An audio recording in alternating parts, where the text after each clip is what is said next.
Hello survivors, and welcome to another Palworld video. In today's video I'm going to show you the land of the lucky. I really should have called that my island. I wonder if I actually still can. No, unfortunately not. But what we're going to do is we're going to go through the world settings just so I can explain some of the settings and why I'm calling it the land of the lucky.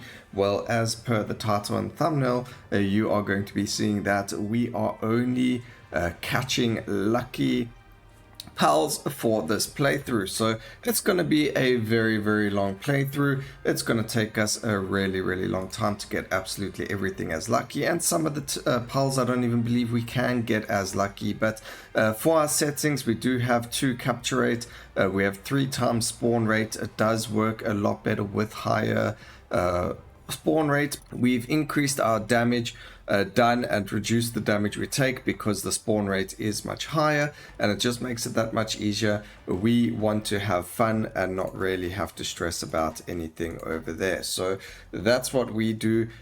We aren't too stressed about all of that, or it's meant to be hard, whatever the case may be. We actually just want to play the game and enjoy it. So this is my base. There's nothing really special about it. I've actually built absolutely nothing, and the reason is I'm waiting to move my base once I've get better lucky pals. If we go to the box, you can see absolutely every single pal that we have is lucky, including the ones that are working and including the ones that are on our team. Now you're probably wondering, holy moly, how are you getting so many lucky pals? And I'm going to show you that today. There is a little bit of a technique where if you go to a waypoint, and we'll actually do a different waypoint, we'll do it over here. So if we go to this waypoint and then we look around us, you can see all of the pals spawning. We've got the triple spawn rate, so we've got 3 Memorists, and can you hear that sound?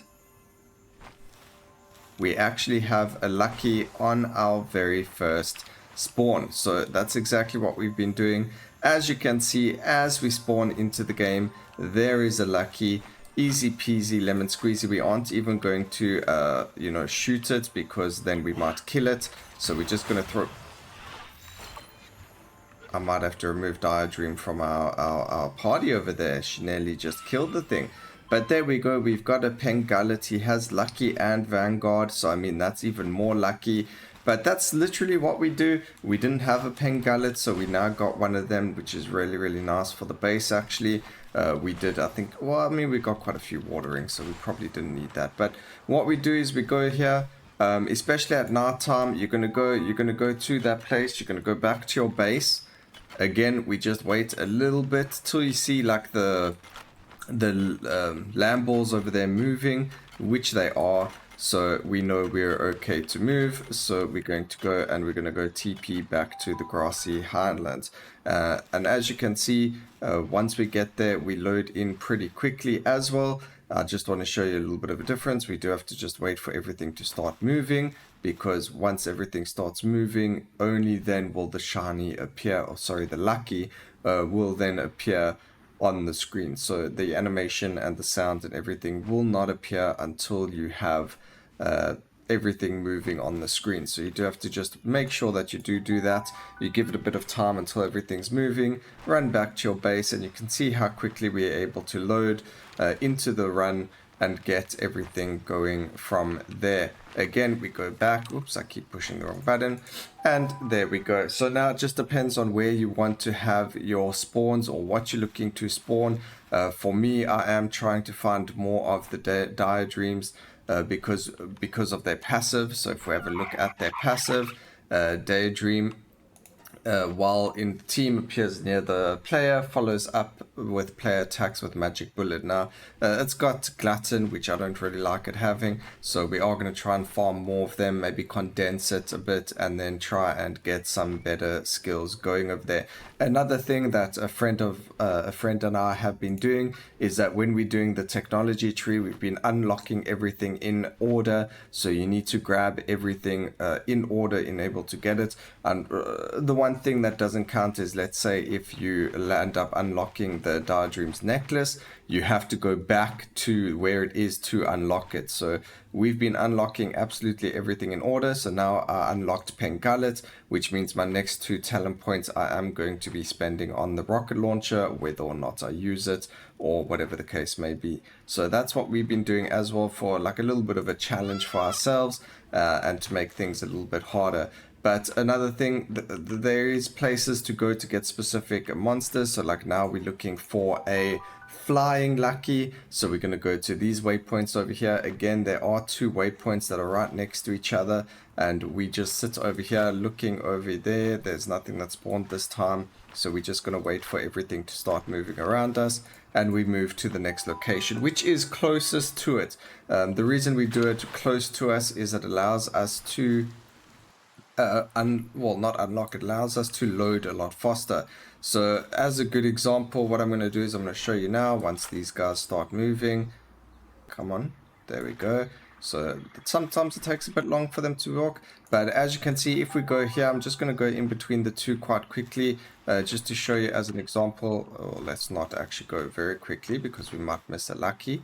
But there we go. As you can see, look how quickly we load the world. It loads really, really quickly. That's why we go between base and the other waypoint as well. And we're going to keep going like that. They're all moving. There is no lucky.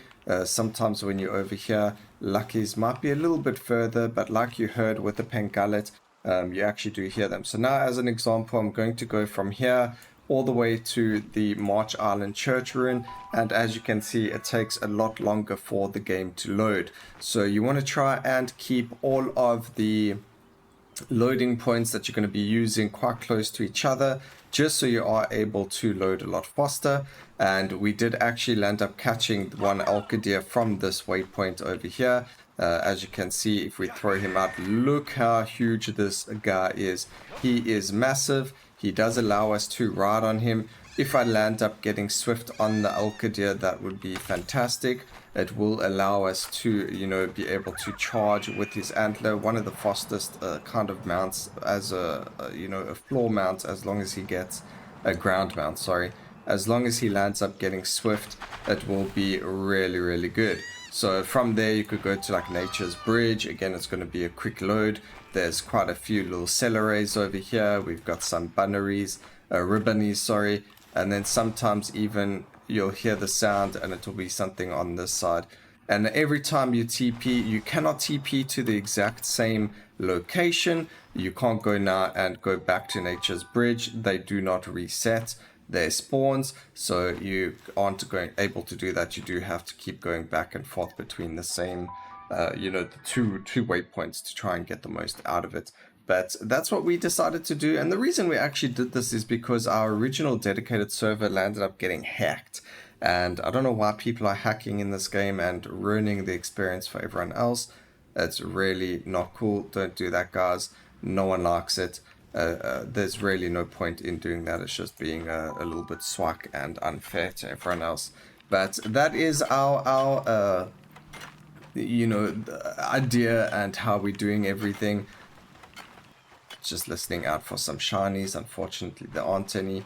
So that's what it is, and that's how we are doing it. So I hope you guys enjoyed that. I hope you're able to get yourself some good shinies as well. We have no egg hatching or anything like that. It's going to be a pure lucky run, so we're going to try and get those luckies with the Vanguard, which is really, really nice. We're going to try and get some with Ferocious, which is really, really cool. Makes them quite strong, so I'm sure this T-Fant is actually pretty decent, but T-Fant itself is actually not so good over there. We got Serious with Hoocrates. Unfortunately, it only does gathering, so really unfortunate that was its case. Motivational Leader over here. I don't do any work, so it's kind of useless as well. Stronghold Strategist. And then we actually landed up a Lambor with Burly Body, Lucky, and Diet Lover. And I actually have a really strong Depressor over here. I caught it like that, which is pretty insane. It's got Lucky, Serious, Logging, Foreman, and Diet Lover. Look, they're all pretty useless. I mean, well, not really. The Depressor is actually pretty cool to have Serious, but pretty decent. Like the fact that we got 4 yellow traits, passive skills, is absolutely insane. So I hope you guys enjoyed the video. Please remember to like, comment, and subscribe for more videos like this in the future. And always remember, Keep safe, survivors. Until next time, cheers.